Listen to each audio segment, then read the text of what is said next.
ডলারের দর বাজারমুখী করায় ভবিষ্যতে কোনো সমস্যা হবে না বলে মন্তব্য করেছেন বাংলাদেশ ব্যাংকের গভর্নর ডক্টর আহসানিজ মনসুর।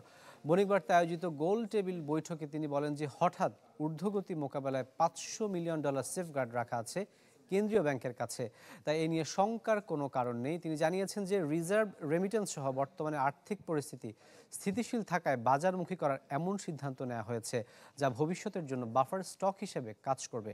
এ সময় আগস্টে মুদ্রাস্ফীতি 7% নেমে আসবে বলেও জানান গভর্নর।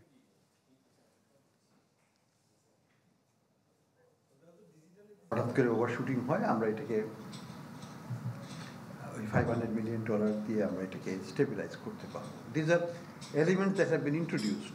সব দিক থেকেই ভালো, এই জন্য যে অনেকেই বলেছেন যে এটা এখন আমরা যদি দেখি যে আমাদের বৈদেশিক মুদ্রা রিজার্ভ সেটা কিন্তু একটা যে ফ্রি ফল হচ্ছিল অনেক দিন থেকে, সেটা পতন বন্ধ হয়েছে এবং একটা উপরের দিকে যাচ্ছে। সজন সিপিভিসি পাইপ বাংলাদেশের 1 নম্বর NSF সার্টিফাইড সিপিভিসি ব্র্যান্ড।